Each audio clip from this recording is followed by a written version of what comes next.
भाई नीतीश और लालू को छोड़कर पिछले 32 साल में बिहार में राज कौन कर रहा है? राज ये कर रहे हैं तो हकमारी किसने किया ये बता दीजिए हमको। आप 32 वर्ष से कह रहे हैं कि हम पिछड़े समाज का भला करने के लिए खड़ा हैं और उन्हीं पिछड़े समाज को आप वंचित करके कुर्सी पर बैठे हैं। नमस्कार, आप देख रहे हैं इनसाइडर लाइव और मैं हूं आपके साथ पूजा। बिहार में जातिगत गणना के बाद नीतीश सरकार ने आरक्षण का दायरा 15% और बढ़ाने का फैसला किया है। इस पर प्रशांत किशोर ने कहा कि बिहार के लोगों को पहले ये समझना होगा कि ये जनगणना नहीं, सर्वे है जिसका कोई वैधानिक आधार नहीं है। आरक्षण की जो व्यवस्था बनी हुई है वो सुप्रीम कोर्ट ने तय की है। ये बिहार विधानसभा से बाहर का मामला है। बिहार सरकार अगर इसमें कुछ संशोधन करना चाहती है और देश के कानून के अंतर्गत उसे किया जा सकता है तो उन्हें करना चाहिए। मैं बार बार कह भी रहा हूं कि जिसकी जो संख्या है, अगर कोई समाज पीछे है तो उसको उसकी भागीदारी मिलनी चाहिए, लेकिन उनकी भागीदारी के नाम पर अपना घर भरा जा रहा है। इसके अलावा खुद लूटकर और अपने बच्चों को जो बैठाए हुए हैं वो सही नहीं है। आखिर पिछले 32 सालों से नीतीश और लालू को छोड़कर बिहार में कौन राज कर रहा है? पहली बात आप ये समझिए कि इस सर्वे का, ये जनगणना नहीं है, सर्वे है, इसका कोई वैधानिक आधार नहीं है। आरक्षण की जो व्यवस्था बनी हुई है वो सुप्रीम कोर्ट के द्वारा तय की गई है। वो किसी बिहार विधानसभा या किसी भी राज्य के विधानसभा के बाहर का मामला है। बिहार सरकार अगर उसमें कुछ संशोधन करना चाहती है तो उनको करना चाहिए।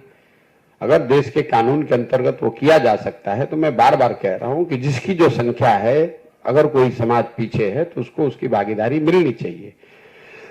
लेकिन उनके भागीदारी के नाम पर अपना घर भरने की जो बात है, कि आप पूरे समाज की भागीदारी की बात कर रहे हैं और खुद ही लूट के अपने और अपने बच्चे बैठे हुए हैं। प्रशांत किशोर ने आगे कहा कि नीतीश और लालू यादव अगर बिहार में राज कर रहे हैं तो हकमारी तमिलनाडु का कोई नेता तो किया नहीं है। अगर समाज की हकमारी हुई है, जो कि दिख भी रही है, तो ये हक मारने वाले लोग कौन हैं? जातिगत सर्वे जो आए हैं, इसे देखकर तो इन्हें इस्तीफा दे देना चाहिए था। 32 सालों से ये कह रहे हैं कि पिछड़े समाज का भला करने के लिए खड़े हैं। दूसरी तरफ इसी पिछड़े समाज को वंचित रख आप कुर्सी में बैठे हैं। दोषी आप हैं तो आप इस्तीफा दीजिए। भाई नीतीश और लालू को छोड़कर पिछले 32 साल में बिहार में राज कौन कर रहा है? राज ये कर रहे हैं तो हकमारी किसने किया ये बता दीजिए हमको। राज अगर बिहार में नीतीश और लालू कर रहे हैं तो हकमारी तमिलनाडु का नेता आकर तो किया नहीं है। तो अरे आंकड़ा है तो बता तो रहे हैं, आंकड़ा यही तो दिखाया गया कि भाई तुम समाज के एक बड़े वर्ग को लाभ नहीं मिला। तो लाभ किसने नहीं दिया? आप पत्रकार हैं, आप लाभ दे दीजिएगा। जो सत्ता में बैठा उसी को न देना है। तो उससे सवाल नहीं पूछ रहे हो। जाना है दाहिने तो जाना है कलकत्ता, बैठ गए हो दिल्ली के ट्रेन पे। अगर समाज की हकमारी हुई है, जो कि दिख रहा है, तो ये हकमारी करने वाले लोग कौन हैं? कौन है ये बताओ? सत्ता में कौन बैठा है?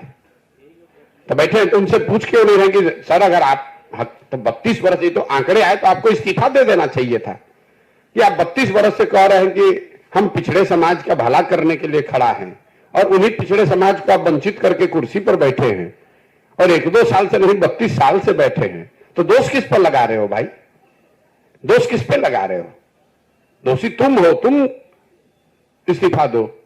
ऐसी तमाम खबरों और जानकारियों के लिए देखते रहें इनसाइडर लाइव।